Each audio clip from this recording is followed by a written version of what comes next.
Udah, karena makin banyak. Wirayuda Aditya Ya. dari Wirayuda. Selamat sore Bu, saya mau bertanya cara menentukan produk yang ingin kita jual itu gimana Bu? Saya ingin mencoba buka usaha, tapi saya tidak tahu harus mulai dari mana. Dan produk apa yang saya mau jual pun saya masih bingung. Nah, Nah, sebenarnya untuk pemula berarti nih ya, untuk ya, pemula gimana nih? nah itu tadi sebenarnya tadi sempat kita bahas kayaknya di awal ya. Ya ya. Kita bahas di awal tadi saya bilang untuk menciptakan peluang ini kan diri kita sendiri. Pertama, Ya. kalau kamu merasa kamu tidak punya skill, kamu tidak punya keahlian apapun, kamu bisa melihat dulu apa yang ada di sekitar kamu. Peluang apa yang ada di sekitar kamu, ya kan? Terus kalau kamu nggak bisa melihat peluang ada di sekitar kamu, kamu juga bisa melihat tren. Yang lagi tren sekarang itu apa? Ya kan, misalnya lagi tren ini orang banyak buka laundry di mana-mana, kamu bisa buka laundry. Orang lagi banyak bikin usaha kopi di mana-mana, ya kan? Kita bisa bikin usaha kopi atau bahkan peluang itu bisa ada dari suatu daerah. Kenapa saya bilang satu daerah? Misalnya kayak saya tadi kan, saya tinggal di ibu kota, di Jakarta, peluang itu yang ada di satu daerah mungkin punya ciri khas tertentu yang belum ada di tempat itu sendiri, ya kan? Nah, dari daerah itulah peluang itu tadi kamu bisa ambil, kamu bisa tangkap, bisa kamu buka di tempat kamu tinggal, ya kan? Nah, itu sebenarnya yang harus kita ambil peluang-peluang itu tadi. Kalau kita merasa kita nggak punya skill apa-apa, gitu loh. Sip, Masya Allah. Lanjut, Kak Eda. Dari Nafid Lazwardi. Nih, Assalamualaikum. Saya mau bertanya, Ibu. Saya kan ada usaha kafe. Nah, Ya, Nafid ada usaha kafe nih. Saya jaga juga. Saya capek, Bu. Tidur pagi terus walaupun kafe lagi rame. Saya modal awalnya bergadai motor ke Pegadaian sampai lunas saya membayarnya. Sampai akhirnya dapat bantuan dari Kementerian Pemuda dan Olahraga untuk memperbesar usaha. Apakah salah saya meninggalinnya? Lah, dia mau meninggalin kamu. Saya jaga juga, saya capek, Bu, tidur pagi. hmm. Terus walaupun kafe lagi rame. Nafid, gimana Nafid nih? Nafid, Iya Bu. Oh ya, langsung ngomong. Ya Bu. Kamu gimana? Kenapa kamu mau meninggalkan kafe? Kamu, Nafid. Capek Bu, nggak bisa belajar Bu. nggak bisa belajar. Tidur pagi, ya Bu, tidur pagi terus Bu. Ya sayang dong kalau udah rame terus langsung ditinggalin begitu aja. Kenapa kamu cari orang lain buat menggantikan kamu? Udah Bu, 3 orang Bu. Cuman Ya. kan orang kadang mainnya tuh main game sampai pagi Bu. Maksudnya ini bukanya sampai pagi kafenya? Enggak, tutupnya jam 1. Cuman kan kalau di Pontianak nih kan kebanyakan kan anak-anak mudanya kan ngopi sambil main game Bu. Jadi dia ngopi tuh main game sampai pagi kadang. Di situ saya baru berkemas Bu. Selesai berkemas saya tidurnya pagi. Tapi Di situ saya ngerasa capek tuh Bu. tutupnya jam berapa? Jam 1 harusnya. Iya. Oh iya, berarti begini. Kamu yang punya tempat, kamu yang bikin aturan. Kenapa jadi dibalik? Orang lain mengikuti aturan, kamu mengikuti aturan dari orang lain. Ya dong. Kita punya tempat, kita buka dari jam 11 siang, terus kita tutup misalnya jam 12 malam, ya udah kita tutup jam 12. Kalau misalnya ada yang masih nongkrong duduk tempat kita bisa sampaikan secara baik-baik. Kak, Bang, mohon maaf, mungkin ini sisa 30 menit lagi waktunya karena kami sudah mau tutup. Nah, besok bisa dilanjutkan kembali ya. Terima kasih. Jadi begitu, ya kan? Sekarang gimana kamu punya usaha tapi kamu sendiri tidak bisa memiliki aturan kamu. Gitu. Ya kan? Jadi Kak Eda, maaf. Jadi ya nggak boleh ditinggal. Dia kan tanya, apakah salah saya meninggalinnya? Ya nggak boleh ya. Dia mau meninggal. Maksudnya ninggalin itu dia maksudnya dia nggak Nafid. Iya Bu. Kamu mau meninggal tuh Kak Edanya tanya, kamu mau meninggalkan kafe kamu itu? Mau tutup, Nah, ditutup maksudnya. iya, rencana sih begitu. Soalnya orang tua kan bilang kalau mau belajar, mau usaha kata dia. Nafid, orang bikin usaha itu nggak gampang loh, Nafid. Ya. Mungkin bisa bagi tips nih Kak Eda, manajemen aja ini. Ya Kak Eda ya? Betul, sebenarnya ini masalah manajemen waktu. Ya kan? Kamu yang harus mengatur waktu. Karena yang bisa mengatur hanya kamu sendiri. Ya, saya dulu punya usaha, saya sendiri yang turun secara langsung. Tetapi kesininya saya sudah punya manajemen. Manajemen artinya saya punya karyawan, karyawan-karyawan saya inilah yang bekerja di sana, kan kita menggaji juga mereka, ya kan? Kita sudah punya jam buka sama jam tutup, ya kan? Nah, terus hanya perlu mengawasi aja. Kita hanya perlu mengawasi. Kamu kasih kepercayaan ke salah satu, misalnya ke keluarga kamu atau teman kamu, ya kan? Selama kamu kuliah, misalnya, ya kan? Jadi kita tidak mesti itu usahanya kita tutup. Karena memang untuk memulai sesuatu itu kan gak gampang. Kamu tiba-tiba tutup begitu aja. Kalau menurut saya sih ya, kalau saya sebenarnya sangat menyayangkan. Nah, tetapi yang sebenarnya hanya perlu kamu lakukan itu masalah waktunya aja. Bagaimana cara kamu menghandle tempat usaha kamu itu pada saat kamu tutup, ya kamu harus tutup. Begitu loh. Ya kan? Kita nggak bisa mengikuti konsumen maunya sampai jam berapa. Kalau kita ngikutin konsumen mah konsumen maunya sampai jam berapa aja. Uang di sana ada wifi, ada misalnya kita bisa internetan, ada tempat nongkrong, di mana lagi coba, ya kan? Nah, tetapi memang kita sendiri yang harus mengatur. Gitu. Masya Allah. Gimana? Oke ya Nafid ya. Jangan tutup. Nafid. Oke, makasih Kak Hilda. Iya. Makasih Bu. Ya, di manage saja Nafid. Iya. Jangan tutup pesan Kak Eda. Iya, jangan tutup, sayang kan. Dikembangin bahkan harusnya. Oke, unik ya Nafid ya. Kalau yang lain semua nanya gimana usaha, dia nanya gimana mau tutup. Coba Nafid. Oke, kita lanjut dari Andi Rinaldi. Selamat datang Andi Rinaldi ya. Ini Masya Allah dari Universitas Mikom Pontianak. Ya, dari luar Untan nih. Bu izin bertanya kepada Ibu Hilda. Bagaimana kita dapat menaikkan penjualan dari usaha kita di saat omset mulai menurun? Tadi ya, bagaimana membuat kita semangat lagi untuk berjalan? Apakah kita tetap lanjut atau stop dan mencari usaha baru? Nah, tadi juga udah banyak ya Kak Eda ya ngasinya ya. Pelan-pelan nanti berarti kalau misalnya udah kita nggak fokus kan berarti dengan usaha yang udah ada.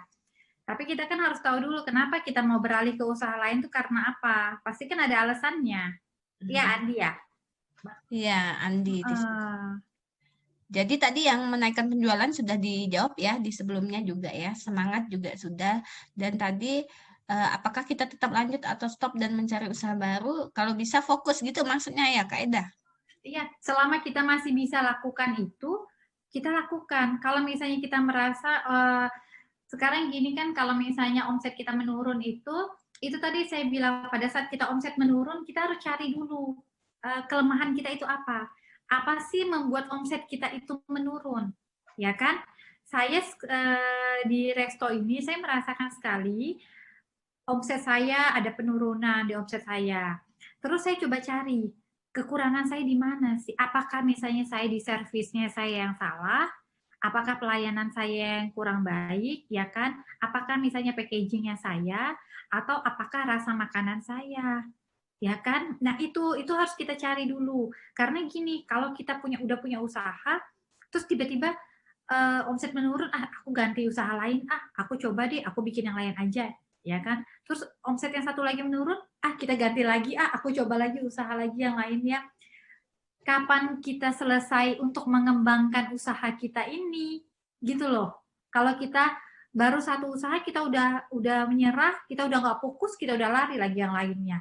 Tetapi kalau saya secara pribadi, saya akan mencari dulu Ya kan, kekurangan saya, kelemahan saya di usaha restoran saya ini apa? Itu yang akan saya kembangkan. Terus media promo apa yang harus saya lakukan? Sekarang sudah nggak asing lagi medianya secara medsos ya. Orang lebih banyak ke medsos, ya kan? Terus apalagi yang bikin menarik orang buat makan di tempat kita, ya kan? Apakah kita misalnya buy two get one atau buy three apa, ya kan? Bisa kita saya kayak kopi, beli 2 kopi bisa dapat 1 ada snack, ya kan? Nah, terus apakah saya memberikan diskon misalnya 10% atau misalnya 20%.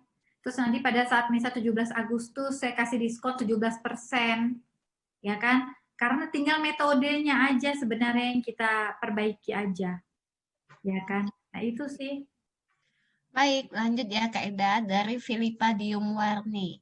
Selamat sore Kak, saya Filipa Diumwarni izin bertanya Kak, bagaimana tanggapan Kakak dengan orang yang tidak mempunyai modal dan tidak mempunyai skill tapi ingin sekali membuka usaha bisnis? Solusi Kakak untuk orang yang seperti itu bagaimana Kak? Tidak mempunyai modal, tidak punya skill, tapi ingin sekali membuka usaha bisnis. Solusinya gimana nih untuk orang seperti ini? Ya. Berarti dia udah ada kemauan kan, kita udah ada kemauan, kita pengen usaha tapi kita nggak punya modal. Tapi kayak si Nafit tadi, tadi bagus berarti Nafit bikin usaha dengan menggadaikan motornya Nafit ya. Iya. Ada modal, ya kan? Artinya Nafit berusaha mencari cara supaya bisa ada modalnya. Tadi sebenarnya kan sempat kita bicarakan ya, kadang kita nggak punya modal, apakah bisa jadi ya memang harus segala sesuatu harus dikorbankan, ada pengorbanan, ya kan?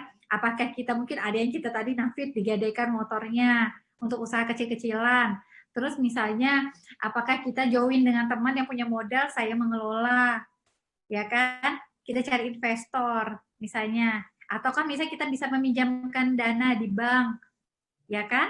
Untuk memulai usahanya. Kan sekarang banyak kan ada peminjaman kayak UMKM itu ya kalau nggak salah saya ya. Iya, ada. Ya itu ada. Nah, kita selalu ada caranya supaya karena kita ada kemauan, ya kita coba cari caranya. Karena ya itu tadi ya, banyak orang mungkin di luar sana atau dari saya sendiri kita membaca cerita-cerita orang yang bahkan tidak punya apa-apa tapi dia bisa menjadi sukses. Betul. Ya, bukan berasal dari orang yang banyak duit, bukan berasal dari orang kaya, ya kan? Tetapi mereka bisa sukses. Kenapa? Mereka kuncinya cuma ada kemauan aja. Ada kemauan dan mereka selalu cari caranya. Caranya apa? Ya kita nggak pernah tahu. Hanya menggadaikan motor misalnya cuma gadaikan 1 juta, 2 juta, kita bisa dapat uang tersebut dengan kita misalnya menjual kue, bikin makanan, cake, terus kita jual harganya 500.000. Semakin banyak orang semakin tahu kita bisa kita makin dikenal, cake kita enak, 2 juta itu bisa jadi 10 kali lipat dari itu. Ya kan? Hanya modal 2 juta loh. Ya kan? Tetapi kita punya kemauan. Kalau kita tadi saya sampaikan kita nggak punya skill, loh kenapa juga kita harus takut? Nah saya bilang tadi, kita nggak punya skill, kita lihat dulu apa yang ada di lingkungan kita, apa yang bisa kita kembangkan, ya kan? Yang ada di lingkungan kita tadi sekarang lagi trennya tentang bisnis ini, ya. Kita cari orang juga bisa, orang yang bisa melakukan itu, kita yang mengawasi, kita yang memulai. Nah, memang segala sesuatu kuncinya itu harus timbul di dalam diri kita sendiri. Kita sendirilah yang punya semangat itu, kita sendiri yang menciptakan peluang itu, dan ada kemauan lah dari diri kita sendiri. Makanya bisa jadi. Kalau enggak, ya enggak akan berhasil sampai kapanpun juga. Gitu. Berarti ini udah bagus ya Kak Eda, sudah ada niat nih, udah bagus sekali ya. Ya, tinggal didorong lagi aja niatnya itu, potensinya, tolong digali lagi, dan harus yakin. Jangan selalu menganggap, oke, kita nggak punya apa-apa, kita nggak punya modal, kita nggak akan bisa memulai. Kalau saya nggak begitu sependapat dengan orang yang selalu berpikir, saya nggak punya uang, saya nggak punya modal, saya nggak bisa berbuat apa-apa. Saya nggak kurang sependapat dengan hal itu sih. Gitu loh. Karena kan berarti kan kalau misalnya dia maunya berharap udah langsung ada modal, kan berarti maunya barang itu udah ada, udah tidak susah udah ada cari. Iya, gitu loh. Lanjut Kak, ini tentang pendapat Kakak juga nih. Dari Sanjaya Putra, Ya. apakah keberuntungan salah satu faktor dari keberhasilan berusaha? Karena dari kebanyakan teman saya, mereka mempunyai modal tetapi tidak sampai setahun usaha mereka tutup. Hmm. Jika keberuntungan memang salah satu faktor untuk membuka usaha, berarti tidak semua orang bisa membuka usaha dong Kak. Nah, mau tanya Ya. Nah, itu dari pendapatnya. tadi berkaitan banget kan, banyak Ya. orang punya modal selama setahun dia udah tutup. Ya, saya apa namanya yang tadi diungkapkan seperti itu memang banyak saya dengar dan memang banyak faktanya. Kenapa? Itu tadi pertama bisa jadi kita tidak fokus, ya kan, dan kita menyerah, ya, karena itu tadi untuk mempertahankan itu tidak gampang, untuk mempertahankan itu susah. Ya, kayak saya punya usaha makanan khas Pontianak, apa yang sebenarnya ada di pikiran kita? Kalau orang lain berpikir, kok kamu nggak takut punya usaha makanan khas Pontianak? Nggak semua lidah itu bisa masuk loh, ya kan? Nggak semua orang itu bisa familiar dengan makanan Pontianak. Kalau orang bilang makanan Manado, makanan Padang, ya mungkin lebih familiar buat orang lain karena banyak di mana-mana. Untuk makanan Pontianak, untuk di luar Pontianak itu tidak familiar, ya. Nah, tetapi pada saat saya konsisten, saya yakin saya bisa mengembangkan ini walaupun ada penurunan omset ataupun misalnya tidak sesuai dengan harapan saya tapi nggak mau berkecil hati, ya kan? Karena saya yakin kalau saya ada kemauan, selalu ada jalannya untuk saya memulai itu, gitu loh. Jadi saya melakukan aja dengan promo apa, terus saya undang teman-teman saya yang mungkin orang di luar orang Pontianak untuk datang cobain makanan Pontianak. Terus tempat saya dulu bekerja, kantor saya dulu di Telkom Group, dari kantor-kantor Telkom Group mereka bahkan datang ke tempat saya buat makan, ya kan? Saya di situ mengenalkan. Nah, jadi jangan selalu berkecil hati dan jangan menyerah. Kita harus konsisten aja, ya kan? Jangan baru buka setahun karena omsetnya menurun kita langsung tutup, ya Kak kan? Eda, berarti ini nyambung nih Kak Eda dari Eko S. Bagaimana kita mau memulai bisnis jika lingkungan kita tidak mendukung kan? Ya, Sehingga mengubur semua motivasi untuk berbisnis. iya betul. Betul. Makanya kalau lingkungan kita tidak mendukung, ya itu tadi kan mungkin bingung ya, ini makanan khas daerah tapi apa gimana cara menjualnya gitu ya. Iya. Pasti kan bingung. Iya.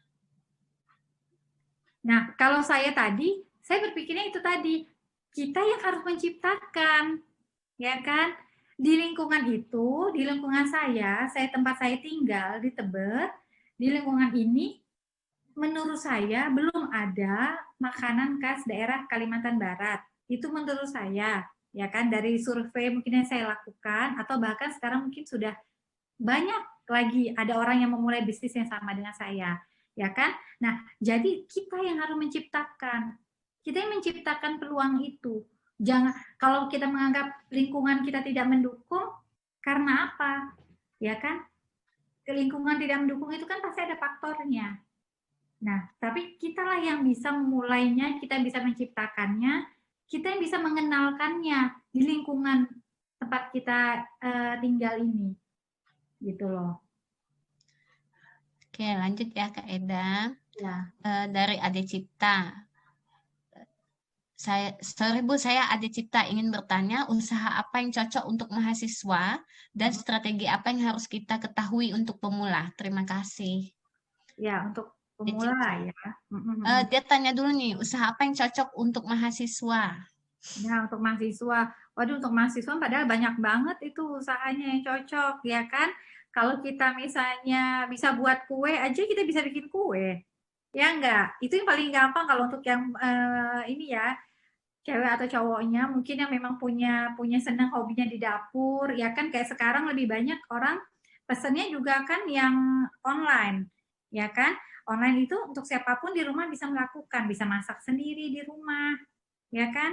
Dari yang mulai hobi biasa aja udah bisa dijual juga, ya kan? Bahkan cuma bikin sambal teri kacang aja itu udah bisa dijual loh. Iya. Iya kan? Iya, itu aja udah bisa jadi usaha. Banyak, dari modalnya cuman teri kacang cuma berapa sih, kita beli teri aja sekilo aja, terinya mungkin yang agak mahal, 100, ya kan? Terus kacangnya sekitar 50.000, ya kan? Itu aja udah dari yang kecil-kecilan bisa dibikin. Terus bikin cake, kue, ya kan? Yang murah-murah meriah aja udah bisa dijadikan usaha dari rumah. Kalau kita nggak punya tempat, kita nggak punya lokasi, kita kerjakan aja di rumah. Kita bikin usaha di rumah, kita bikin puding aja mungkin kita cuma bikin hanya berapa agar-agar, kita beli berapa, kita jual bisa di atas 100.000. Kalau di Jakarta aja untuk bikin puding aja, untuk puding Oreo, ya kan? Terus ada puding regal, itu aja teman-teman saya atau bahkan saya sendiri pernah bikin juga. Mungkin modal saya nggak sampai banget 100.000, 50.000 juga.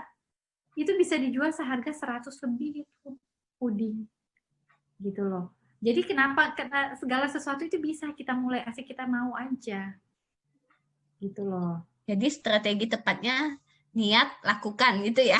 Niat lakukan, nggak usah banyak mikir. Kalau banyak mikir pasti nggak jadi deh, percaya deh sama saya, nggak jadi kita kalau banyak mikir. Oke, kita menyambung ke marfuah nih. Kurang lebih juga nih, saya marfuah dari Prodi Ekonomi Pembangunan. Adik Kak Eda nih, adik tingkat. Ya. Saya ingin bertanya Kak, bagaimana cara kita mengatasi tadi keraguan atau ketakutan dalam memulai bisnis atau menjalani bisnis, dan prinsip apa saja yang harus dibangun supaya bisnisnya anti gagal. Kurang lebih semua ya Kak Eda ya. Sama sih sebenarnya. Sebenarnya ini sih Bu Meta, untuk memulai itu sebenarnya semuanya masih takut sebenarnya. Jadi takut untuk memulai, bingung, apalagi kalau nggak ada modal. Itu sih sebenarnya di mana-mana sebenarnya orang yang mau bikin usaha sebenarnya berpikiran sebenarnya sama. Jangankan mungkin teman-teman ya, saya aja nih punya teman saya yang ya mungkin di atas dari saya, senior saya, di tempat saya bekerja dulu, ya kan, beliau aja masih juga bertanya sama saya pada saat bertemu sama saya di resto, beliau bertanya, Hilda, kamu kok bisa yakin ya, bisa yakin untuk bikin usaha ini? Dia waktu itu ngomong ke saya begini sih, saya salut sih Hilda, kamu bisa keluar dari kantor, terus kamu gak ragu bikin usaha ini. Akhirnya ada membuahkan hasil, ya kan? Saya aja yang seorang, ya anggap aja levelnya tinggi dari saya, manajer, general manager, saya aja masih ragu, masih takut untuk bikin usaha. Karena apa? Saya takut gagal. Saya takut uang yang sudah saya keluarkan, tiba-tiba uang itu nggak kembali lagi. Ya kan? Jadi bukan cuma kita sebenarnya yang berpikir seperti itu. Bahkan banyak mungkin orang lain yang berpikiran sama. Tetapi saya di sini karena di sini teman-teman semua udah saya anggap ya memang saya juga di jurusan yang sama, artinya saya juga alumni dari sini. Saya juga dari tadi bicara sama Ibu Meta, artinya saya menyampaikan ini tanpa ada rasa yang saya sembunyikan ataupun apa sih yang bisa membuat saya sekarang bisa seperti ini. Saya mengatakan apa adanya aja. Jadi pada saat pun saya memulai usaha, saya tidak terlalu banyak mikir memang. Saya pada saat saya mulai usaha, saya tidak berpikir saya akan menjadi orang yang gagal pada saat itu.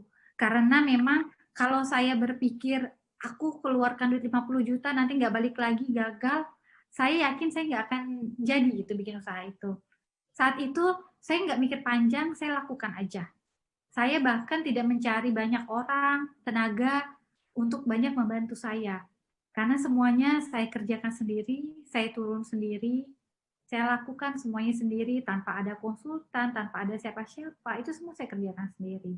Dan memang yang selalu saya sampaikan dari tadi, saya cuma punya semangat aja. Karena memang semangat itulah yang sebenarnya bisa bikin kita jadi orang sukses. Ini mindset yang ada di pikiran kita, positif aja. Pada saat kita berpikir, aku nggak bisa masak, tapi aku mau belajar. Aku harus bisa gitu loh. Aku harus jadi orang yang sukses. Aku harus yakin. Walaupun gagal terus nih, kadang sekali, 2 kali gagal, 2 kali, 3 kali masih gagal. Tapi pikiran positif yang ada dalam diri kita, itu kayaknya kunci kita untuk kita jadi orang sukses itu. Betul, betul. Mungkin itu doa yang secara tidak langsung ada dalam pikiran hati kita, yang mungkin doanya diridhoi juga kan, dikabulkan sama Allah, ya kan? Nah, itu aja sebenarnya kuncinya. Masya Allah. Masya Allah, luar biasa. Kalau untuk semangat ini memang luar biasa ya. Kak Eda juga kalau adik-adik di sini mungkin ada yang dari Sintang, jadi asal Kak Eda juga dari Sintang, ya Kak Eda ya, jadi SMA. Nah, mulai merantau kuliah di FEB Untan. Nah, setelah di FEB Untan, merantau lagi seorang diri kan? Seorang diri itu ke Jakarta. Dan kemudian kuliah, nah sambil kerja, nah itulah awal mula di situ sendirian kan Kak Ida ya. Untuk ukuran wanita itu Masya Allah tangguh. Nah itu tadi memang cita-citanya pengen sekolah bersama, tapi apa daya kan kita akhirnya agak bercabang sedikit. Kita lanjut Kak Eda, itu nampak tilas, maksudnya saya ingin menjelaskan ke adik-adik bahwa bisa, ini juga ini cewek lagi Kak Edanya kan, dari Sintang ke Pontianak ke Jakarta sendirian semuanya, insya Allah bisa. Nah pertanyaan lanjut ya Kak Eda. Iya. Dari Kesha Lista, bagaimana kakak mengatur manajemen usaha, mengingat usaha Kak Hilda ini lebih dari satu tempat? Ya, manajemen usaha ya. Nah, ini juga bagus nih untuk Nafit nih. Ya, benar itu Nafit. Manajemen saya juga belajar ya. Sekarang gini, saya jujur aja, saya ini kuliah, saya belajar juga teori ya kan. Pada saat saya waktu itu ke sekolah lagi S2, saya ngambilnya memang manajemen marketing. Tetapi itu memang secara teori ya. Tetapi menurut saya ilmu itu rasanya agak berat kalau hanya selalu teori. Ya kan, tetapi ilmu itu emang harus ada prakteknya. Jadi ilmu itu akan menjadilah dia suatu ilmu kalau kita terjun secara langsung. Kita terjun langsung, kita lihat secara langsung, kita rasakan dia secara langsung. Baru benar-benar itu dapat itu ilmunya itu. Itu saya ngerasain sendiri. Nah, manajemen aja, saya manajemennya saya manage semuanya sendiri waktu itu. Saya aja rasanya masih yang, aduh ini harusnya gimana ya? Kok ini caranya di usaha makanan, gimana ya caranya ya saya mempacking makanan ini supaya misalnya tidak terbuang, terus gimana ya caranya dengan keuntungan begini saya bisa dapat segini, bumbunya saya harus atur semana ya supaya saya nggak rugi. Itu tuh sebenarnya semuanya benar-benar saya lakukan semuanya sendiri sampai akhirnya saya bisa ketemu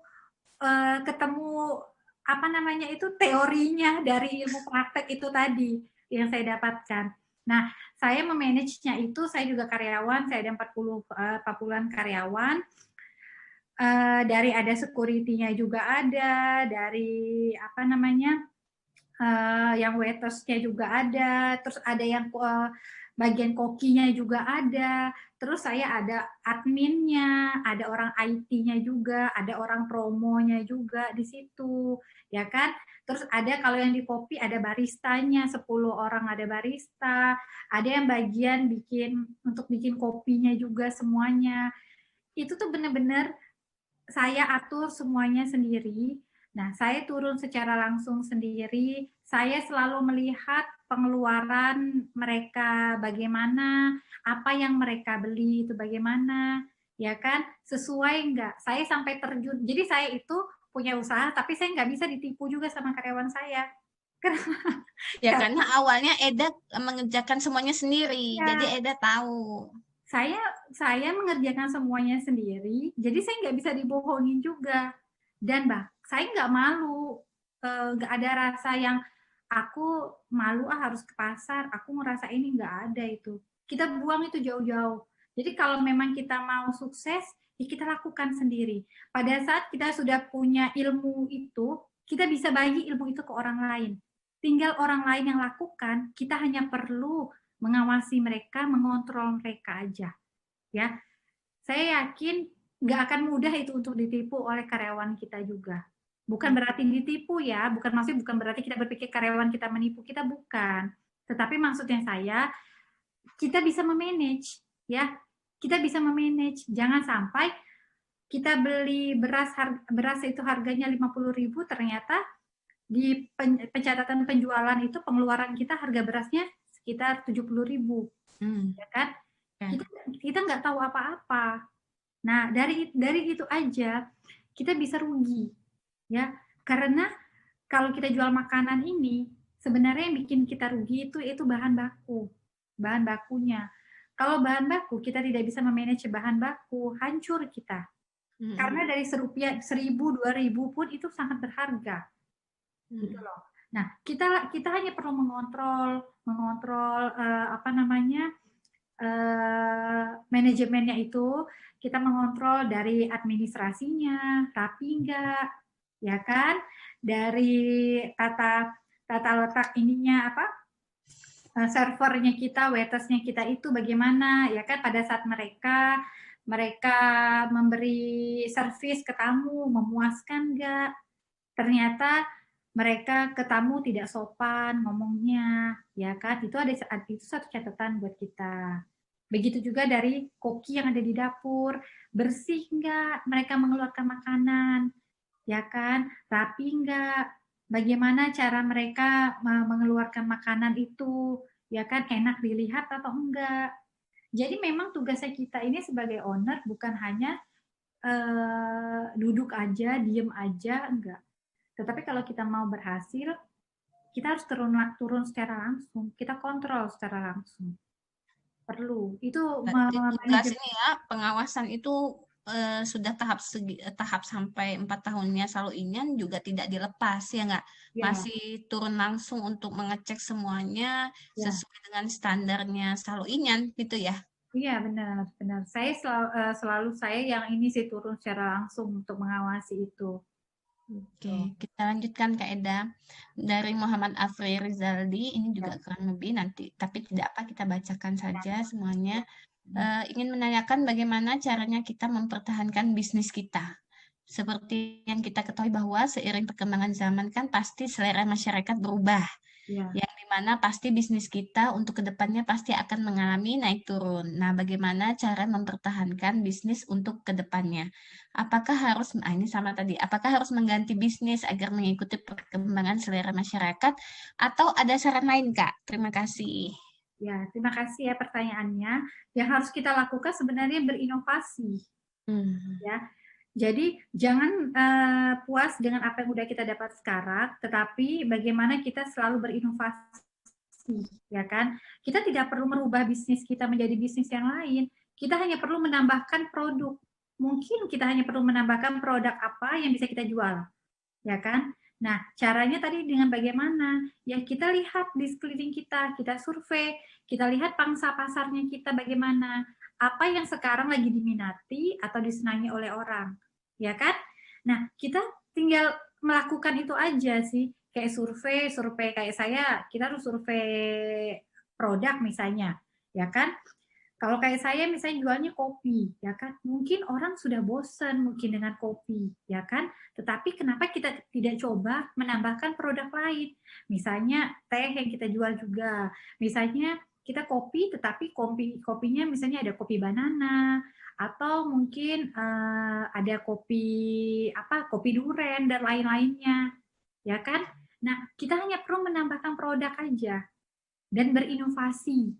Nah, itu sih sebenarnya kalau buat kita semakin ke sini, kayak di Saluinyan ini ya Bu Meta, yang tadi saya bilang, pertama saya berdiri di Saluinyan itu, saya kan udah hampir 4 tahun ya, jadi waktu dari pertama saya tahun kedua, di tempat sekarang saya ini, itu mungkin yang bikin usaha kopi, bisa dibilang mungkin baru sekitar ada 2, 3 yang tidak jauh dari tempat saya. Tetapi kesininya, itu usaha kopi semakin menjamur. Tidak jauh dari tempat kami. Ada yang sudah tutup, tetapi mereka ternyata pada saat tutup, tadinya kan jual makanan, tutup ternyata bikinnya usaha kopi juga. Gitu loh. Jadi, rasanya kalau saya sebagai owner, pasti ada berpikir, ada rasa takut dong, pasti kan. Tadinya mungkin kalau kita berpikir secara ininya kita berpikir, aduh kok makin banyak ya jualan kopi, ini pasti kopiku omsetnya semakin menurun nih, ya kan? Nah, tetapi di saya dan karyawan-karyawan saya selalu tanamkan ke mereka, kita tidak perlu takut dengan banyaknya pesaing. Bahkan pesaing inilah yang bisa menjadi peluang buat kita. Ya kan? Dengan ada pesaing ini, kita bisa mengoreksi, ya kan? Apa sih sebenarnya kelemahan kita? Ya kan? Kita bisa lihat mereka menjual produknya yang baik, apa itu sebagai inovasinya kita. Ya kan? Nah, artinya kita bersaing sebenarnya secara sehat. Gitu loh. Jadi jangan pernah takut untuk berinovasi, jangan selalu puas dengan apa yang udah kita dapatkan, dan jangan lengah, karena punya usaha ini pada saat kita lengah kita udah langsung bisa ketinggalan kereta kita, gitu loh. Betul, betul. Iya. Oke, lanjut Kak Eda. Dari Simon, selamat sore Bu, saya Simon Petrus. Izin bertanya, bagaimana cara meyakinkan orang tua kita untuk memulai sebuah usaha? Sementara orang tua mengatakan fokus pada kuliah, jangan usaha, jangan kerja dulu, selesaikan kuliah terlebih dahulu. Nah, gimana? Meyakinkan orang tua nih. Meyakinkan orang tua ya. Orang tua biasanya butuh keyakinan kalau ada kelihatan hasilnya biasanya. Orang tua biasanya ngelihat orang tua tuh bangga, senang, secara tidak sengaja tiba-tiba taunya anaknya udah berhasil aja, ya kan? Karena udah melihat, oh nih hasilnya ternyata saya nggak tahu loh dia selama ini suka bikin kue, ternyata dijualnya kuenya udah laris manis, ya kan? Nah, inilah sebenarnya tugas kita, ya kan? Tugas kita ini sebagai anak, ya kan? Gimana cara kita bisa meyakinkan orang tua. Nah, itu semua dari diri kalian. Kalian buktikan ke orang tua kalian bahwa saya juga seorang mahasiswa yang baik, saya mahasiswa yang bisa kuliah, hasil kuliah saya juga baik, tetapi saya juga bisa berwirausaha. Artinya, saya sebenarnya di sini belajar. Saya hanya belajar berwirausaha. Tujuannya saya bukan untuk mencari duit dulu.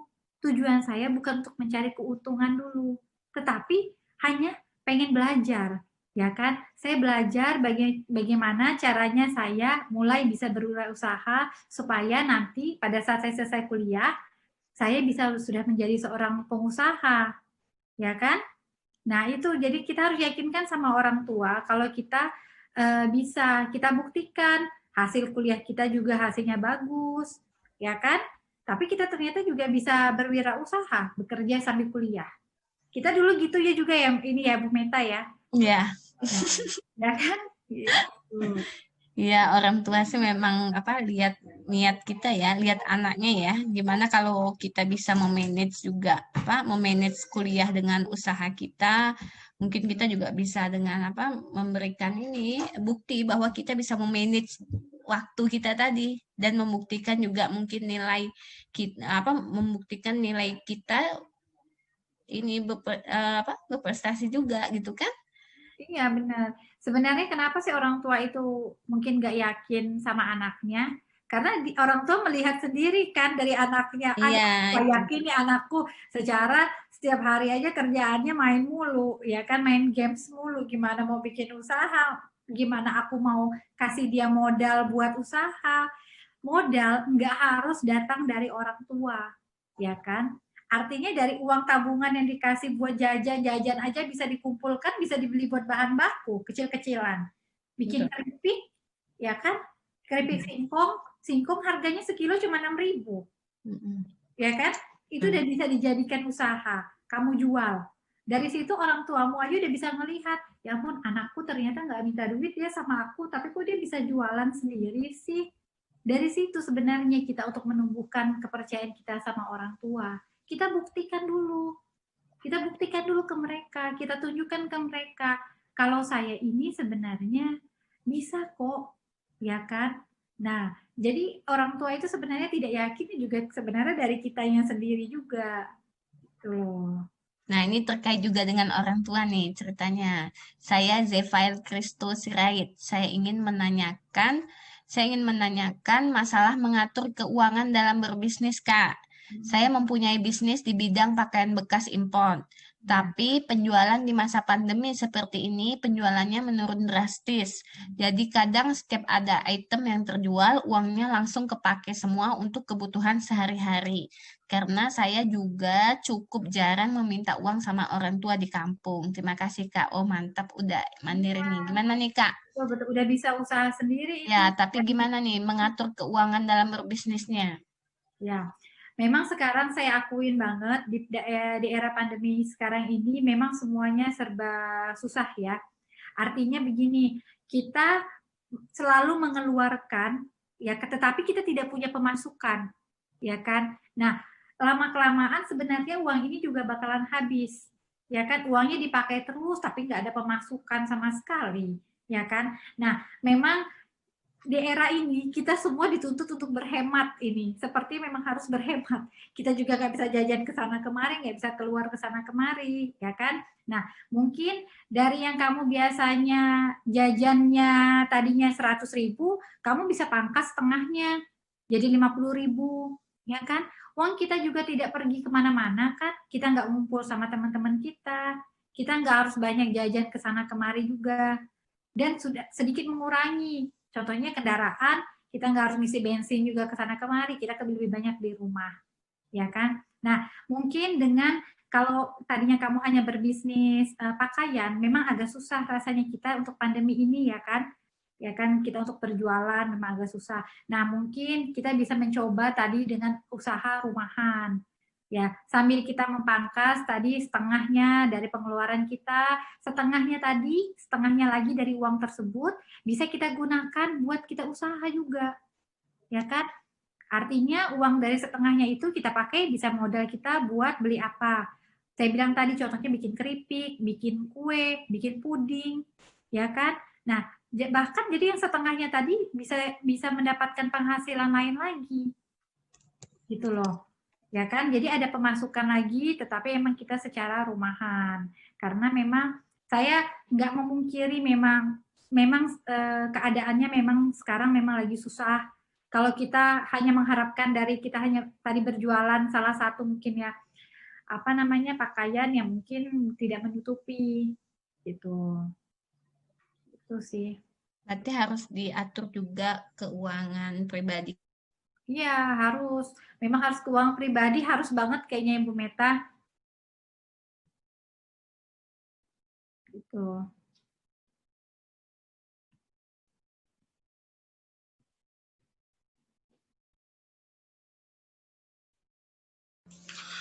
Mohon maaf Mbak Hilda, mungkin ini masalah jaringan oleh Bu Ya, Meta. mungkin ya jaringannya mungkin.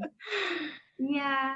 Jadi memang ini ya Bu, Mbak Hilda ya, kalau memang masalah usaha sepertinya kalau untuk pertama kali mungkin memang tidak mungkin kita merasakan keuntungan, apalagi Mbak Hilda itu kan di bidang kuliner itu kan biasanya modalnya sangat besar ya. Iya, iya. Enggak juga sih sebenarnya, tergantung kulinernya kuliner apa ya Bu. Tergantung. Iya. Kalau kuliner itu kan kadang kalau misalnya seperti usaha Mbak Hilda ini mungkin kalau sewa tempat, sewa ruko ya kan? Ya, betul, ya. Bahan bakunya otomatis pertama juga nggak mungkin menggunakan karyawan. Iya, benar. Nah, tapi kalau kita misalnya tadi saya bilang kalau misalnya kita belum punya modal untuk menyewa tempat, ya kan, itulah kenapa kita tidak berjualannya secara online. Apalagi memang keadaan yang lagi seperti ini, kayak memang semua orang lebih diuntungkan dengan berjualan online kan ya Bu ya, gitu loh. Dan modalnya juga tidak perlu besar, sama sekali. Saya aja ini buka usaha resto, tapi saya kan ya, PSBB juga, saya tutup juga, ya kan. Bahkan saya sendiri di rumah, saya berjualan saya bikin rendang jengkol. Oh iya. Iya, saya bikin rendang jengkol sendiri, ya kan. Nah, saya bikin rendang jengkol sendiri, saya masak sendiri, kita jualan secara online. Gitu. Gantian saya yang tercampak. Iya ya. Bu Meta, mohon maaf. Mati lampu. Oh gitu. Biasa Gantian. Gitu loh. Makasih Bu Farah. Udah sampai mana? Udah chat yang terakhir, udah pertanyaan Sampai terakhir belum? tadi kayaknya sampai jualan jengkol kayaknya. Bu Farah, chat saya kehapus pertanyaan terakhir tadi. Setelah Zafail, pertanyaan terakhir untuk penutup hari ini yang dari siapa itu? Selain berinovasi, apalagi? Zafail aja nih. Ada satu Pagi ini lagi. bedakan uang bisnis dan pribadi ya. Bukan, dibawa lagi. Kalau dari saya ini aja sih, Bu. Oh, ini ada gini, Yosep mau bertanya, Kak. Setiap usaha pasti ada lika-likunya. Jika misalnya keuangan dalam usaha kakak mengalami penurunan, apakah kakak bersedia menunda gaji kakak agar bisa membayar karyawan kakak, sedangkan uang itu juga untuk modal selanjutnya? Haruslah. Kalau saya pasti saya mendahulukan karyawan saya dulu dibanding saya secara pribadi, ya kan? Karena itu haknya mereka, ya kan? Pada saat itu haknya karyawan, kita nggak bisa ambil hak itu. Pada saat itu servisnya mereka, ya itu servisnya mereka. Nggak boleh kita potong, memang kita pangkas, kita ini nggak boleh. Nah, semakin kita melakukan itu, mungkin doanya karyawan ke kita juga bisa lebih baik, benar nggak? Itu buat berkah buat kita. Mereka berterima kasih, bersyukur, dan mereka juga mendoakan supaya usaha kita juga bisa lebih baik, lebih lancar, ya kan? Yeah. Nah, saya selama ini apalagi pandemi ini, saya tetap lakukan. Ya memang untuk karyawan saya, gimana pun tetap mereka yang saya dahulukan dibanding saya sendiri. Oke, pertanyaan terakhir yang tadi pas juga waktunya karena kita sampai jam 5. Tadi cuman langsung ke hapus tadi tercampak tadi pertanyaannya seperti ini. Dari siapa tadi mungkin boleh ngomong juga ya. Selain berinovasi itu apalagi sih katanya gitu. Selain berinovasi ya. Iya, tadi kan Kak Eda mengatakan kita harus inovasi nih gitu. Nah, selain inovasi apalagi? Itu yang masih saya ingat pertanyaannya. Ya. Memang sih untuk saya bikin usaha ini yang memang lebih banyak saya lakukan itu berinovasi sama mencari peluang pangsa apa yang bisa saya dapatkan, yang bisa saya jual, yang taruh di resto saya, ya kan? Nah, yang pasti saya nggak boleh terlalu santai, saya nggak boleh lengah, itu tadi saya bilangin, saya selalu mencari survei tempat-tempat apa yang memang ada yang kira-kira membuka usaha sama seperti saya, yang kira-kira kenapa mereka lebih menonjol dibanding saya, itu apa? Nah, itu yang saya coba cari, saya coba gali, ya kan? Selain, memang kuncinya sebenarnya kita memang lebih banyak berinovasi, tetapi inovasi itu juga harus dibarengin dengan service yang kita berikan ke orang lain, ya kan? Nah, selain kita berinovasi produk, kualitas itu sangat diperlukan. Sekarang gini aja, saya berinovasi mengeluarkan produk baru, ya kan? Tetapi produk yang lama ini saya lupakan, ya kan? Karena tadi saya udah punya produk baru ini inovasi. Menurut saya produk lama ini kualitasnya ini yang harus tetap kita jaga. Karena belum tentu inovasi yang sudah kita lakukan ini disenangin oleh orang lain juga belum tentu. Bisa jadi orang tetap mencari produk yang lama ini. Nah, kita nggak boleh lupa. Nah, produk yang lama ini jangan cuma produk lama. Artinya kualitas yang ada, yang kita bikin, produk kita, usaha kita, itu harus kita jaga. Ya kan? Karena orang mau datang ke tempat kita itu karena apa sih sebenarnya? Apakah hanya karena kita punya inovasi produk baru? Enggak. Itu belum tentu juga. Tetapi mereka datang ke tempat kita memang karena kualitas makanan kita yang mereka cari, kenyamanan, ya kan, servisnya, layanannya, ya kan, itu juga dicari sama orang. Sekarang orang datang ke tempat saya, tapi karyawan saya misalnya kasar, karyawan saya tidak ramah, tapi makanan saya enak, saya nggak jamin orangnya bisa datang lagi. Pasti orang bakal males juga buat datang. Makanya semua itu menjadi satu bagian. Itu nggak boleh kita lepaskan. Artinya segala kualitas, servisnya, ya kan, layanan apapun yang ada di tempat usaha kita itu harus kita perbaiki, ya kan. Artinya packagingnya kita tadinya cuma pakai plastik aja, Bagaimana kita ganti dengan kemasannya yang bagus, ya kan? Terus jangan sampai kita jorok, ya kan, dilihat orang juga nggak enak. Terus ke tamu juga kita harus ramah. Kita memberikan servis, misalnya ada tamu yang tidak puas, terus tiba-tiba kita berikan servis yang lainnya lagi, misalnya, oh ibu bapak boleh memilih minuman lain, kami gratiskan deh minumannya buat bapak ibu, mohon maaf ya kan, atas mungkin ada pelayanan kita yang tidak menyenangkan, itu mungkin salah satunya juga. Nah, selain kita mengembangkan inovasi-inovasi lainnya, gitu loh. Tetapi memang kunci utamanya yang memang selalu di dalamnya dulu lah kita perbaiki. Kalau kita di dalamnya udah bagus, kita mau mengeluarkan produk apapun, inovasi apapun, mungkin masih bisa diterima. Tetapi kalau misalnya kita di dalamnya aja itu tidak baik, kita punya inovasi pun itu gak akan dipandang juga sama orang lain. Gak akan datang juga itu orang lain buat melihat inovasi kita tadi itu. Nah, itu sih yang saya rasakan juga. Itu maksudnya yang saya lakukan di tempat usaha saya sekarang. Gitu loh. Masya Allah. Luar biasa, Bu. Kak Eda ilmunya sangat terinspirasi tentunya semoga menginspirasi dan kemudian ini bukannya mengurangi ilmu Kak Eda, makan menambah ya enggak, karena semakin berbagi itu malah tidak mengurangi apa yang kita punya ya enggak. Alhamdulillah pas jam 17 kalau di saya 17.03 dan ini nonstop, Masya Allah dibandingkan kemarin kita udah ngadain webinar agak ini ya, tidak seramai ini chatnya yang nggak putus-putus sampai kitanya yang terputus mati lampu. Lampu ya.